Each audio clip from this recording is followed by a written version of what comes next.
This is today's Bible reading. Transition. Beware of the scribes. Only Matthew's Gospel provides Jesus' lone condemnation of the scribes and Pharisees, denouncing their hypocrisy and disobedience, and pronouncing 7 judgments of woe on them.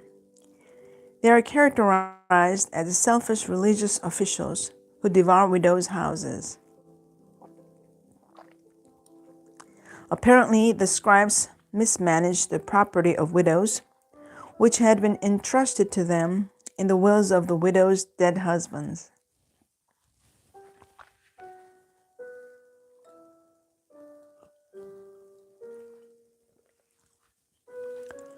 Matthew 23, 1 through 39.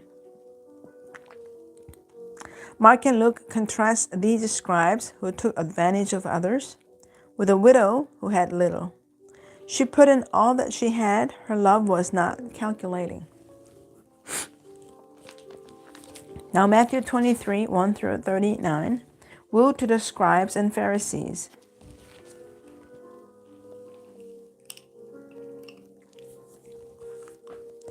Then Jesus spoke to the multitudes and to his disciples, saying, The scribes and the Pharisees sit in Moses' seat. Therefore, whatever they tell you to observe, that observe and do, but do not do according to their works. For they say and do not do. For they bind heavy burdens, hard to bear, and lay them on men's shoulders. But they themselves will not move them with one of their fingers. But all their works they do not be seen by men. They make their phylacteries broad and enlarge the borders of their garments.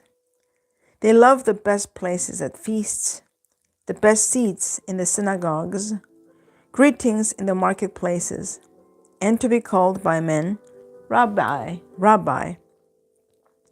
But you do not be called Rabbi, for one is your teacher, the Christ, and you are brethren.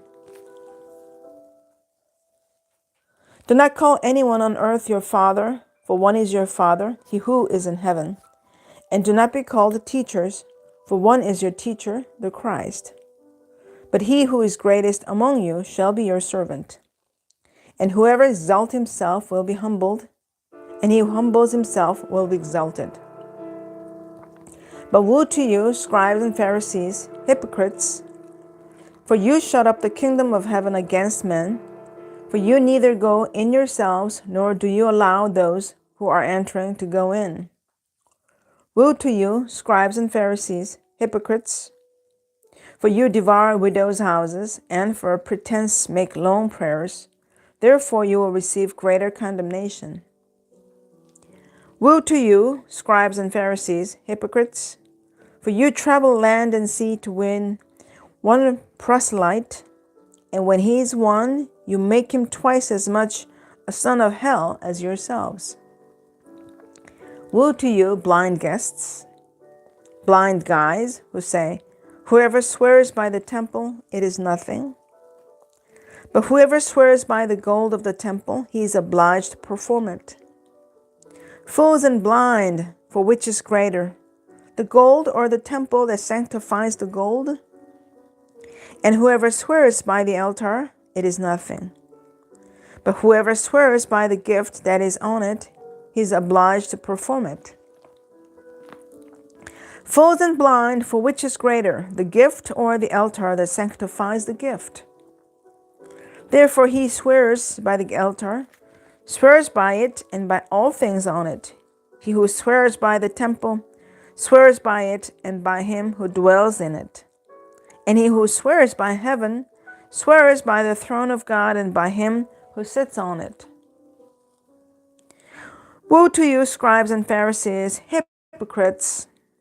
For you pay tithe of mint and anise and cumin, and have neglected the weightier matters of the law, justice and mercy and faith.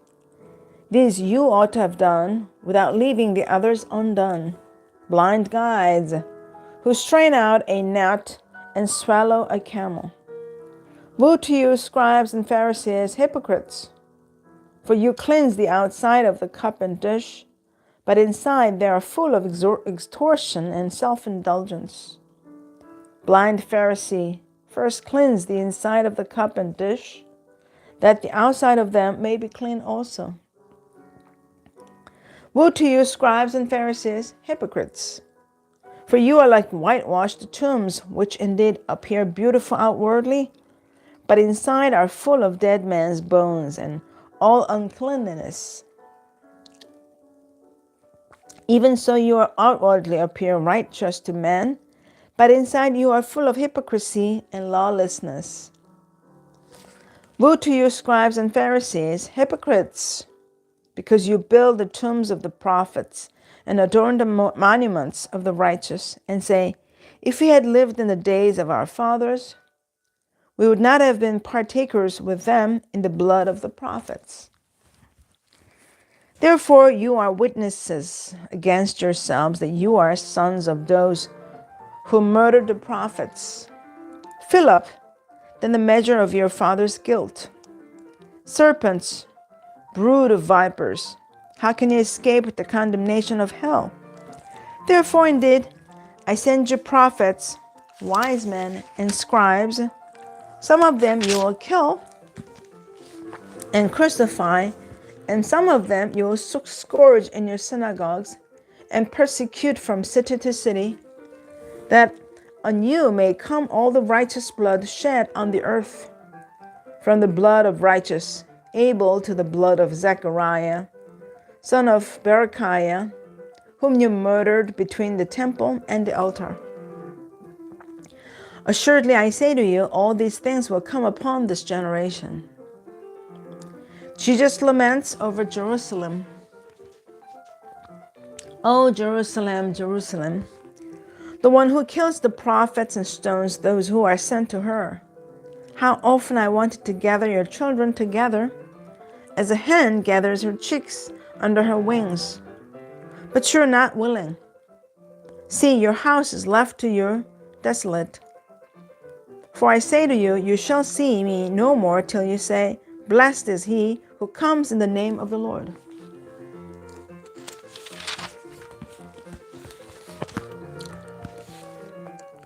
Weightier matters of the law, Matthew 23:23.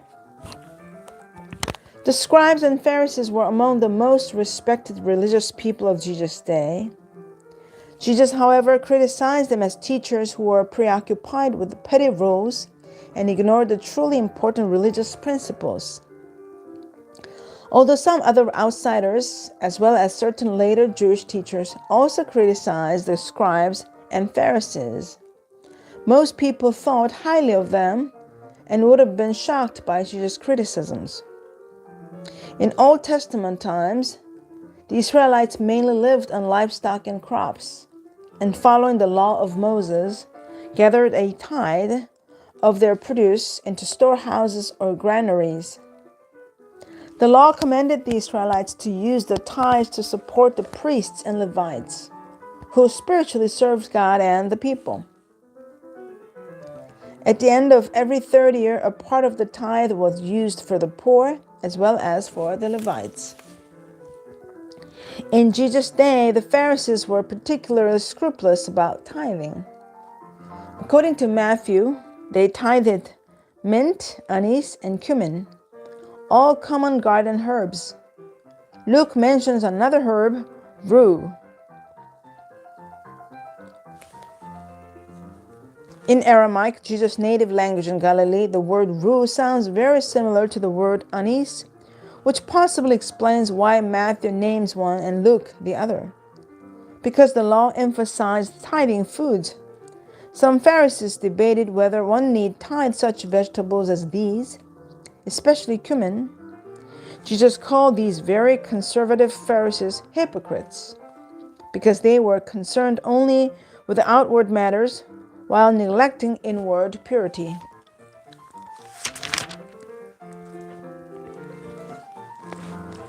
Now Mark 12:38 through 44, all that she had. Then he has said to them in his teaching, beware of the scribes who desire to go around in long robes, love greetings in the marketplaces, the best seats in the synagogues, and the best places at feasts, who devour widows' houses, and for pretense make long prayers, these will receive greater condemnation. Now Jesus sat opposite the treasury and saw how the people put money into the treasury. And many who were rich put in much. Then one poor widow came and threw in 2 mites, which make a quadrans. So he called his disciples to himself and said to them, Assuredly, I say to you that this poor widow has put in more than all those who have given to the treasury.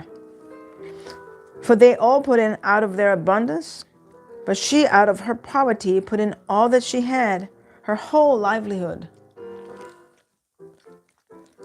Now Luke 20:45 through 21:4. The widow's 2 mites. Then in the hearing of all the people, he said to his disciples, Beware of the scribes who desire to go around in long robes, love greetings in the marketplaces, the best seats in the synagogues, and the best places at feasts, who devour widows' houses, and for pretense make long prayers. These will receive greater condemnation.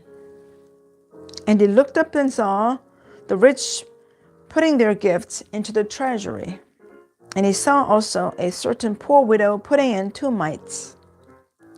So he said, Truly I say to you that this poor widow has put in more than all, for all these out of their abundance have put in offerings for God.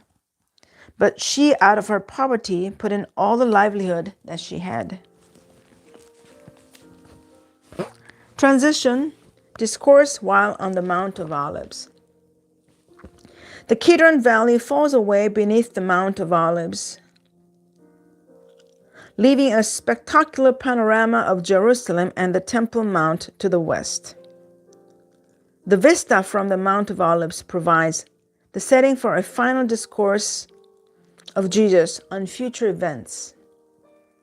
The discourse warns of approaching tribulation. The first focus is the near future and the destruction of Jerusalem by the Roman army. All 3 synoptics warn of this impending catastrophe, but Luke provides an explicit allusion to the sack of Jerusalem under Titus in AD 70. Some scholars think that Luke's writing of Jerusalem being surrounded by armies and trampled by Gentiles indicates that the fall of Jerusalem in that year had already taken place.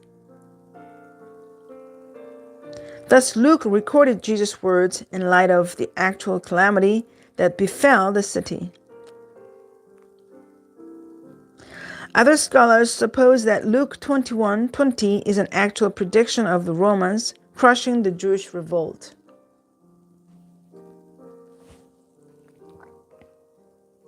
The second focus of the Mount of Olives discourse is the distant future. Eschatology is the technical term in Judaism that refers to events attending the end of time.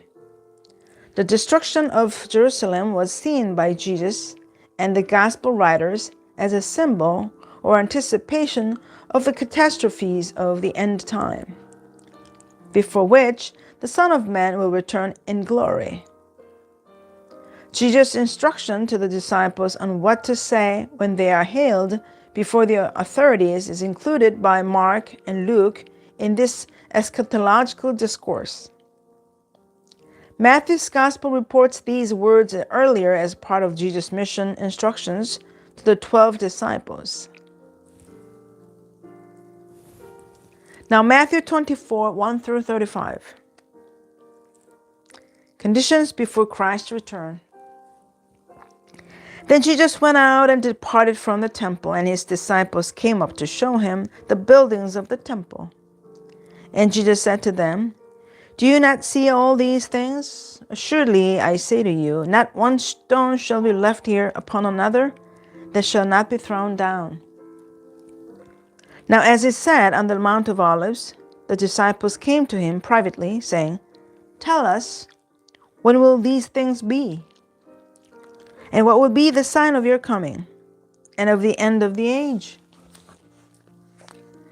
And Jesus answered and said to them, Take heed that no one deceives you, for many will come in my name, saying, I am the Christ, and will deceive many.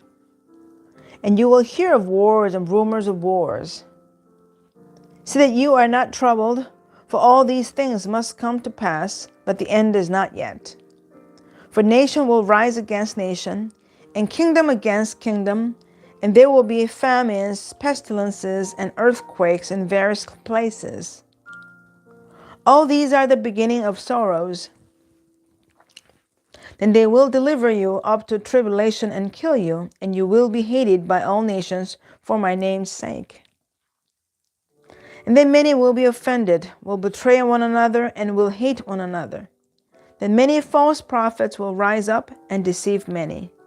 And because lawlessness will abound, the love of many will grow cold. But he who endures to the end shall be saved. And this gospel of the kingdom will be preached in all the world as a witness to all the nations. And then the end will come. The abomination of desolation.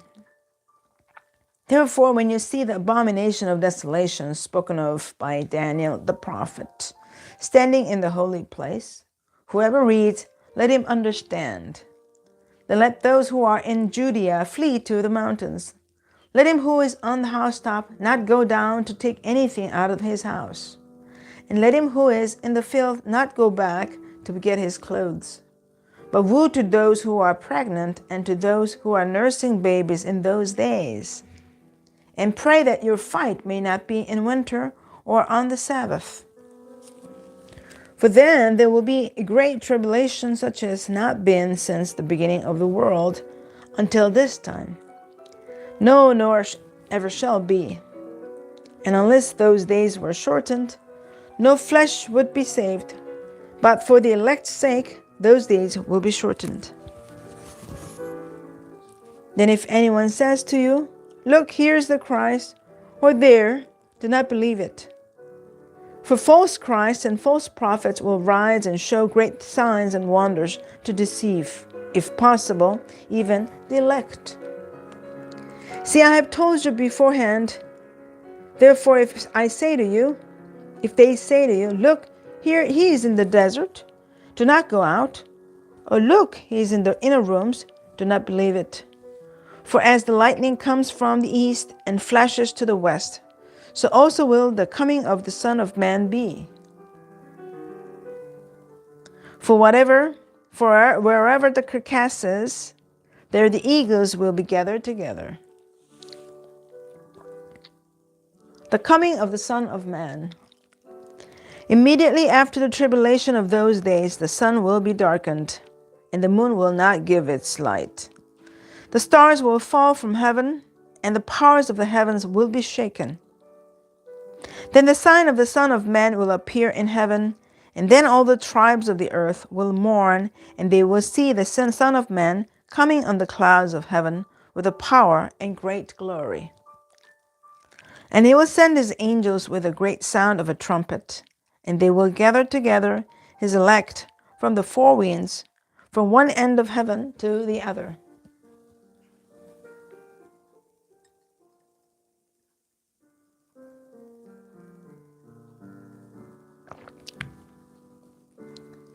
The parable of the fig tree. Now learn this parable from the fig tree. When its branch has already become tender and puts forth leaves, you know that summer is near. So you also, when you see all these things, know that it is near at the doors. Assuredly, I say to you, this generation will by no means pass away till all these things take place. Heaven and earth will pass away, but my words will by no means pass away.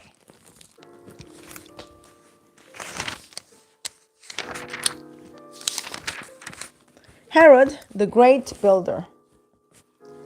More architectural remains in Israel date from the reign of Herod the Great than from any other historical personality. He initiated numerous diverse projects, including temples, gymnasiums, harbors, and other buildings. Herod was born in the late 70s BC to a noble family in Idumea. His Idumean ancestors had been forcibly converted to Judaism by the late 2nd century BC. Antipater, Herod's father, had been a close confidant of Hyrcanus II, one of the Jewish Hasmonean kings. The Romans conquered Judea in 63 BC, and Herod, who became the governor of Galilee in 47 BC, knew that to be successful he would need to cooperate with Rome. After numerous struggles, Herod was able, with Roman help, to claim the throne of Judea in 37 BC and to rule there for 33 years.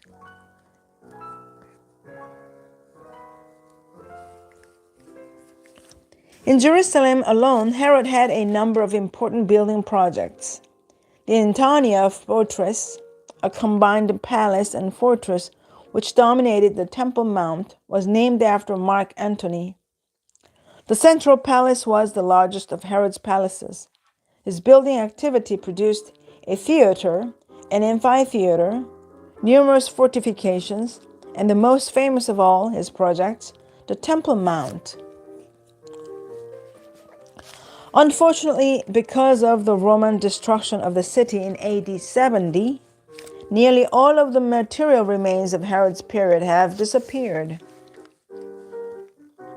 In his 18th year, Herod began rebuilding the Jerusalem temple and enlarging the sacred precincts surrounding it. The new temple probably followed the original plan of the second temple, but on a more elaborate scale. Modern excavations have exposed large parts of the western and southern Temple Mount walls, as well as a monumental stairway, gates, a plaza, and evidence of adjoining roads. The buildings of the temple were certainly impressive in Jesus' day, even though secondary construction around the temple was still in progress.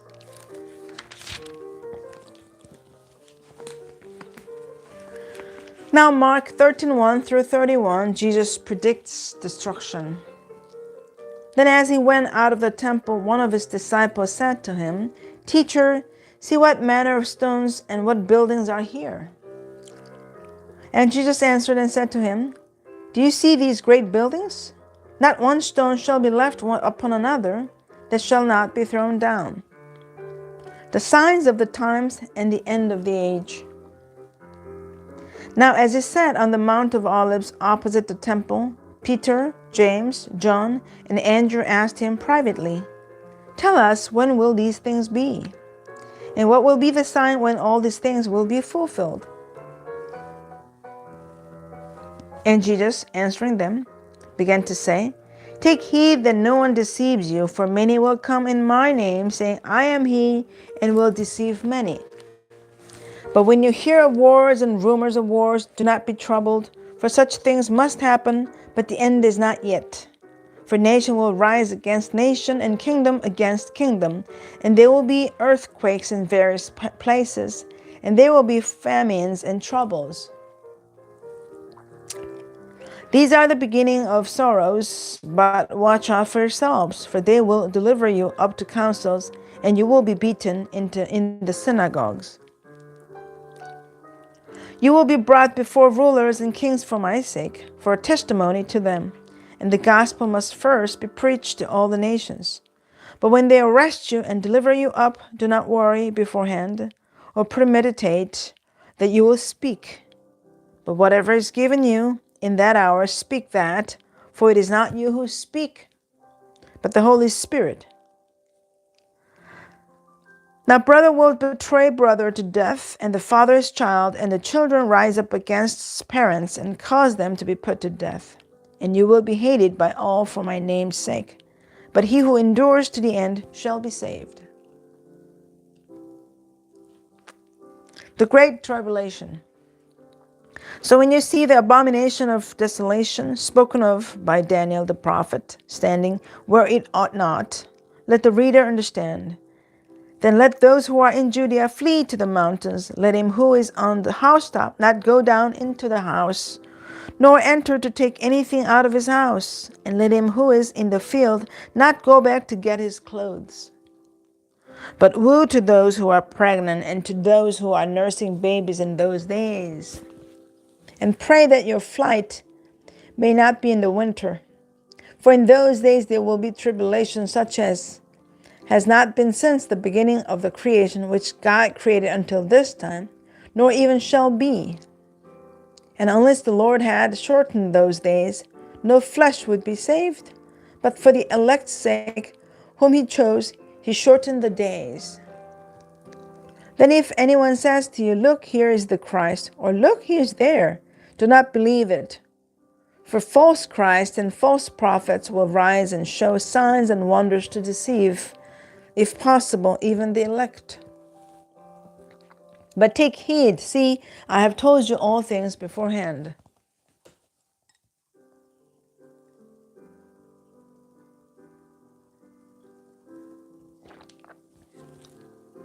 The coming of the Son of Man. But in those days, after that tribulation, the sun will be darkened, and the moon will not give its light.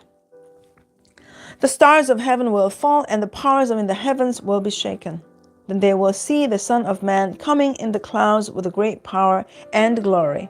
And then he will send his angels and gather together his elect from the four winds, from the farthest part of earth to the farthest part of heaven. The parable of the fig tree.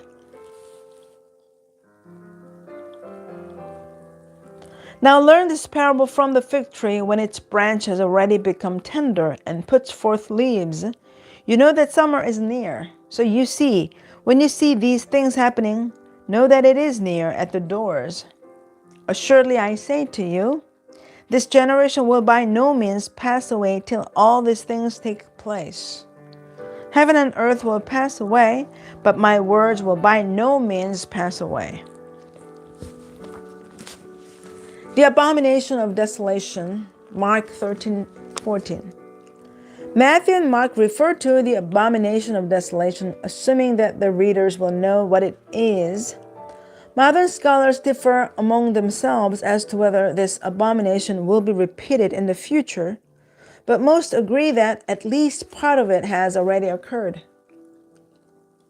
The prophecies of Daniel speak of an abomination which would lead to desolation. Later writings, such as 1 Maccabees and the Psalms of Solomon, use Daniel's terms to describe the repeated attacks on Jerusalem's temple.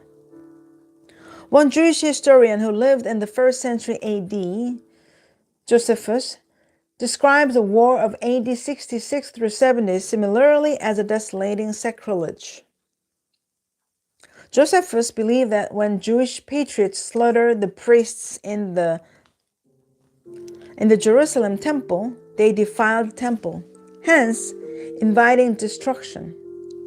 Early Christian writers tell us that before the Romans closed in on Jerusalem, the Jewish patriots began to seize control of the city, forcing the Christians to flee.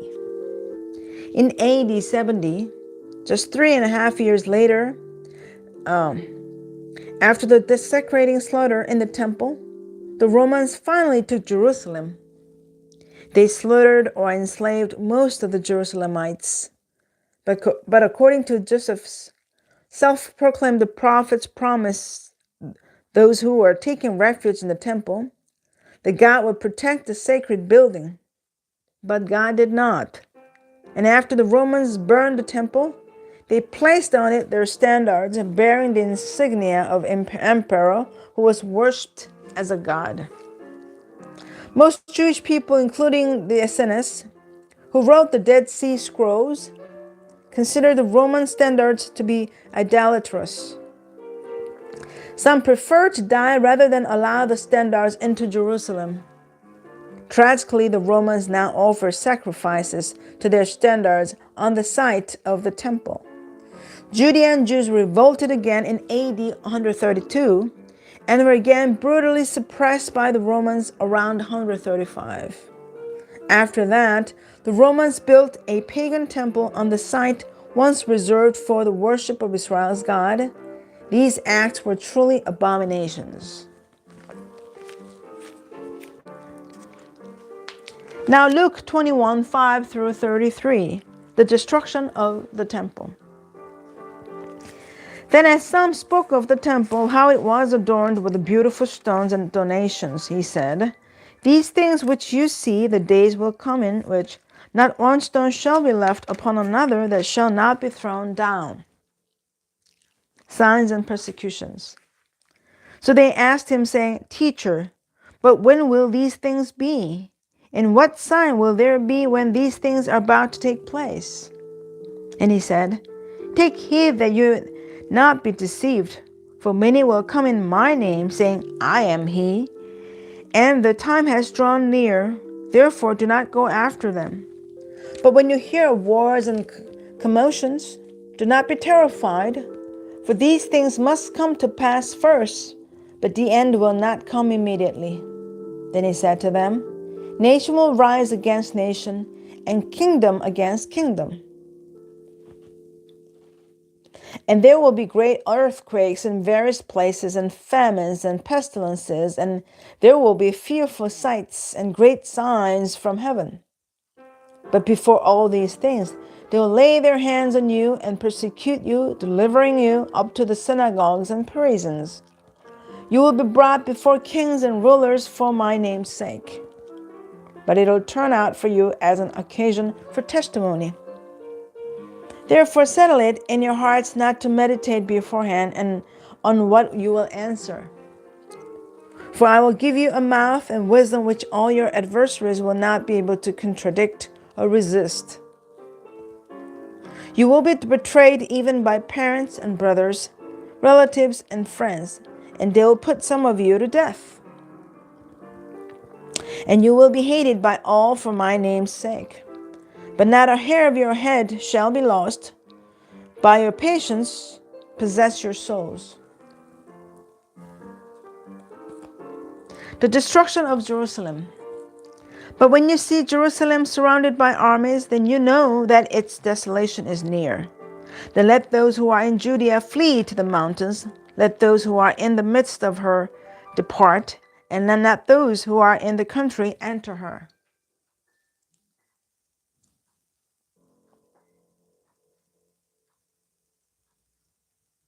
For these are the days of vengeance, that all things which are written may be fulfilled. But woe to those who are pregnant and to those who are nursing babies in those days. For there will be great distress in the land and wrath upon this people, and they will fall by the edge of the sword and be led away captive into all nations. And Jerusalem will be trampled by Gentiles until the times of the Gentiles are fulfilled. The coming of the Son of Man. And there will be signs in the sun, in the moon, and in the stars, and on the earth distress of nations, with perplexity, the sea and the waves roaring. Men's hearts failing them from fear and the expectation of those things which are coming on the earth. For the powers of heavens will be shaken. Then they will see the Son of Man coming in a cloud with power and great glory. Now when these things begin to happen, look up and lift up your heads, because your redemption draws near. The parable of the fig tree. Then he spoke to them a parable. Look at the fig tree and all the trees. When they are already budding, you see and know for yourself that summer is now near. So you also, when you see these things happening, know that the kingdom of God is near. Assuredly, I say to you, this generation will by no means pass away till all things take place. Heaven and earth will pass away, but my words will be by no means pass away.